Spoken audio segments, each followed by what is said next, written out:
ഞാൻ മനസ്സിലാക്കണോ? ഇപ്പൊ പറഞ്ഞോ നാല് കാര്യങ്ങൾ ഇല്ല, ഞാൻ പറയട്ടെ ഒന്നുകൂടി ഞാൻ പറയാം. കുടുംബത്തിന് ഫസ്റ്റ് ഓഫ് ആൾ മരിച്ച എൽദോസിന്റെ കുടുംബത്തിന് കൊടുക്കേണ്ട ആ അടിയന്തര സഹായ ധനസഹായം അത് ഒരു കാര്യം. ആ കാര്യം ഇപ്പൊ തന്നെ ഉറപ്പ് വരുത്തും, ഇപ്പൊ തന്നെ കൊടുക്കും. അത് ഓക്കെ, അതുകൊണ്ട് രണ്ടാമത്തെ ഇപ്പോ എല്ലാ ഉദ്യോഗസ്ഥരും ഇവിടെ ഉണ്ട്.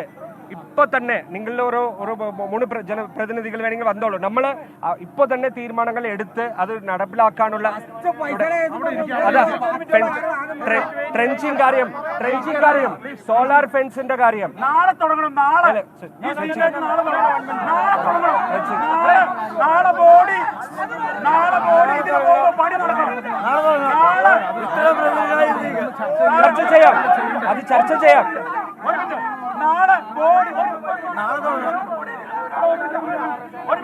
അത് ചർച്ച ചെയ്യാം, അത് ചർച്ച ചെയ്യാം. ഇപ്പൊ അത് മനസ്സിലാക്കാം. എന്ത് ചോദിക്കണം മറുപടി വരാൻ അവസരം കൊടുക്കും.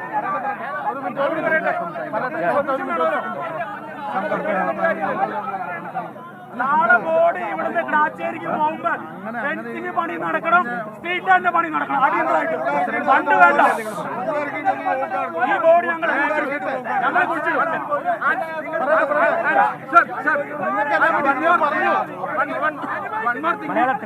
നമുക്ക് അറിയണം എത്ര രൂപയാണ് ഈ കോമ്പൻസേഷൻ എന്നുള്ളത്. കോമ്പൻസേഷൻ കൊടുക്കുമെന്ന് പറഞ്ഞിട്ട് കാര്യമില്ല, എത്ര രൂപയാണ്. നാളെ ബോഡി ഇവിടുന്ന് അങ്ങോട്ട് പോകണമെങ്കിൽ ഇവിടെ പണി തുടങ്ങണം. നാളെ പോസ്റ്റ്മോർട്ടം കഴിഞ്ഞ് ബോഡി അങ്ങോട്ട് പോകണമെങ്കിൽ ഇവിടെ ഫെൻസിങ് പണിതിരിക്കണം. അതിന് ഉറപ്പ് തരാൻ പറ്റുമോ? നാളെ നമുക്കത് ഇല്ല, നമുക്ക്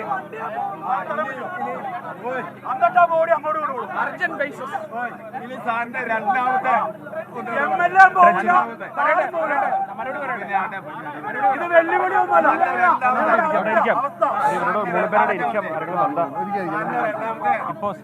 അതുപോലെ തന്നെ